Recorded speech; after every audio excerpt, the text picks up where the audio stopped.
Pessoal,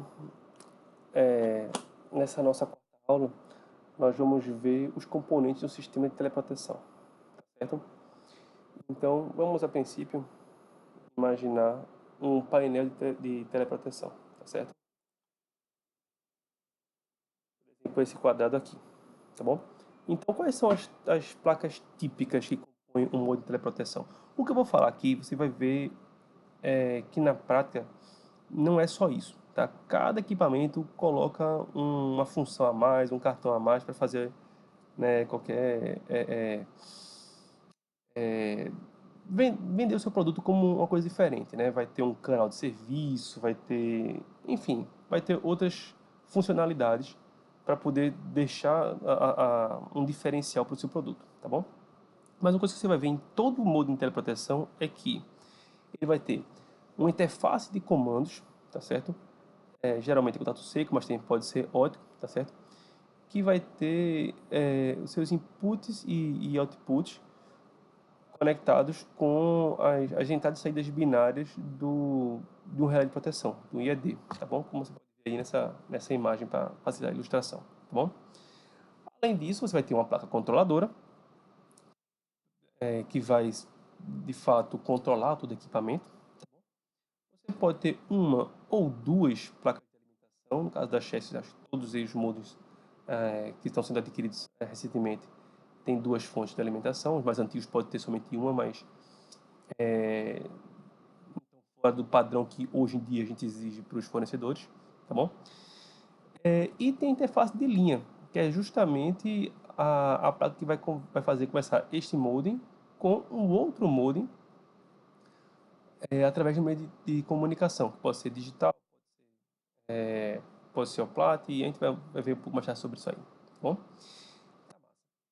E além do modem de teleproteção, que a gente já viu, que outros componentes são importantes a gente destacar num sistema de teleproteção, tá certo? Que tem no painel de teleproteção. Tem a chave de teste, tá certo? Que serve para quê? Para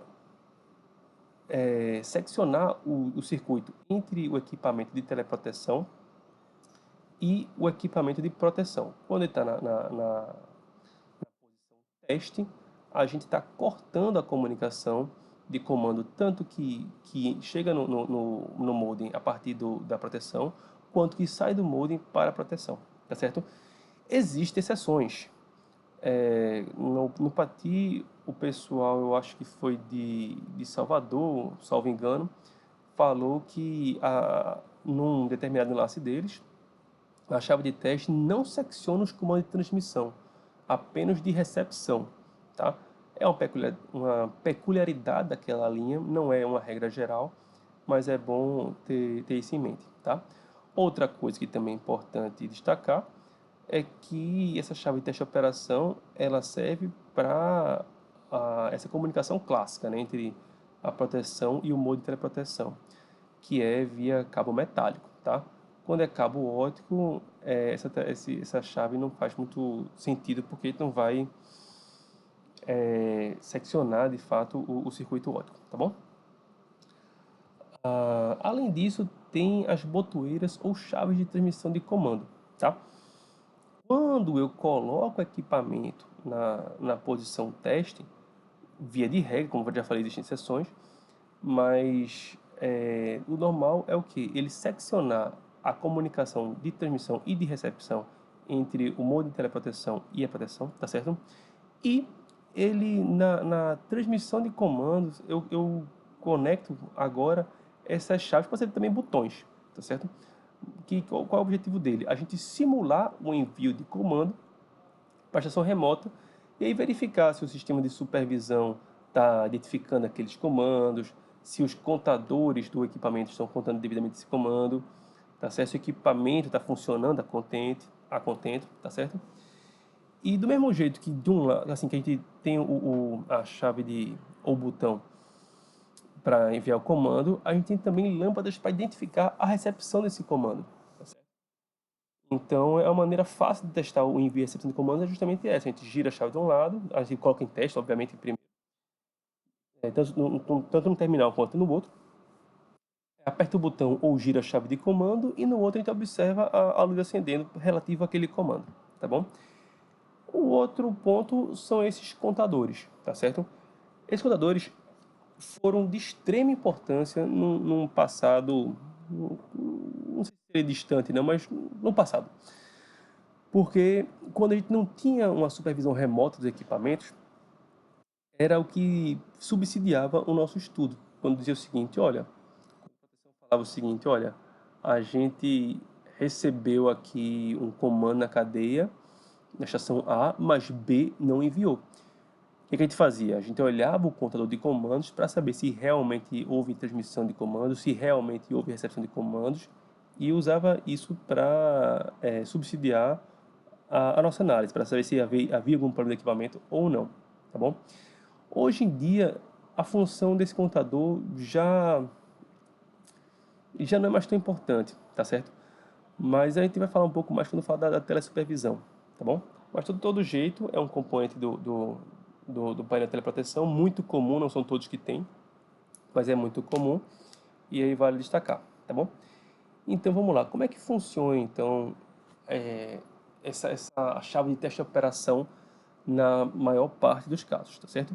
Eu fiz aquele mesmo desenho que mostrei para vocês antes, tá bom? Deixei um pouco espaço no painel para quê? Para colocar onde é que a gente faria, onde é que a gente colocar essa chave, ou seja, eu estou colocando essa chave entre o modem e o equipamento de proteção. Para quê? Na hora que eu coloco em teste, tem a operação, tá? Quando eu coloco ele em teste, eu secciono o circuito. Na minha entrada binária, eu estou colocando o essas minhas lâmpadas, tá? Para poder ele brilhar na hora que receber o comando. E na transmissão não está aqui representado, mas aqui eu coloco a botoeira de comando, a chave de envio de comando. Tá certo? Então, uma coisa que acho que é importante a gente destacar é o seguinte: beleza, botei aqui na minha estação o equipamento da posição de teste, posso aqui brincar à vontade, sem consequência, que eu não vou tirar uma linha. Não é bem assim. A gente já teve, inclusive, um desligamento acidental, mais ou menos por conta disso. É, num, num, Numa execução que não foi muito bem sucedida no nosso procedimento, em determinado momento, uma estação estava com a chave em teste e a outra não. Então, o que aconteceu? Do lado da estação que estava com a chave na posição teste, o mantenedor ele girou a chave de comando, apertou o botão de envio de comando. Como nessa estação a chave estava na posição teste, estava habilitado esse envio de comando via botoeira. Para o equipamento, para o modo de teleproteção, ele nem enxerga essa chave de teste, ele só enxerga os níveis de tensão que chegam nas suas entradas de binárias, né? Então recebeu esse comando, enviou para o terminal remoto. O terminal remoto recebeu esse comando do primeiro e como lá estava com a chave na posição operação, ele não terminou na régua, ele não acendeu essas luzes aqui, tá? Porque a situação na primeira estação era essa, e na segunda estação era essa, estava em operação. Então, uma vez que o comando chegou, ele não foi seccionado e foi para a cadeia de proteção. Resultado, tirou a linha e tivemos um desligamento acidental. Então, isso é importantíssimo, tá? A gente precisa ter a certeza de que ambos os terminais estão em teste antes de começar a fazer envio e recepção de comando, tá bom? E qual é o outro componente do sistema de teleproteção? É o meio que conecta os dois. Então, quando a gente fala em equipamento digital que usa fibra ótica, acho que a primeira coisa que as pessoas pensam é essa situação. Um par de fibras óticas conectando diretamente os equipamentos. A Chess já teve isso, tá certo? Mas eu não acho que isso é usado mais em nenhum canto da Chess, tá certo? Por quê? Ele tem a vantagem de ter menos ativos intermediários, tá? Mas isso é um desperdício enorme de recurso. Por quê? Porque numa fibra dessa, eu posso passar aí 8 terabits por segundo. Um modo de teleproteção usa 64 kilobits por segundo, tá? Então você está matando formiga com bazuca fazendo isso. Tá? Então isso é uma coisa que nós já usamos, mas nós paramos de usar para não deixar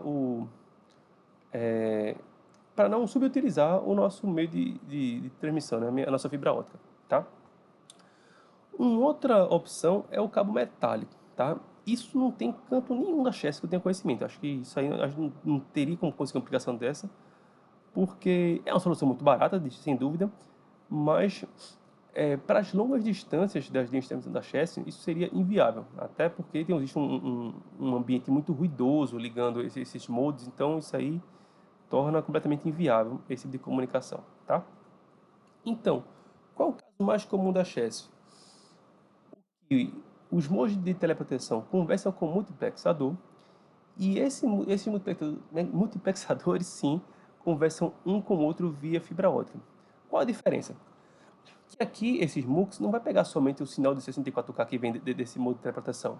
Vai pegar o sinal da central telefônica, do CFTV, do roteador, enfim, de uma série de serviços de telecomunicação, vai multiplexar e jogar na fibra. Então eu estou tendo um uso muito mais inteligente da minha fibra ótica. Eu estou aproveitando muito melhor esse meu meio, tá bom?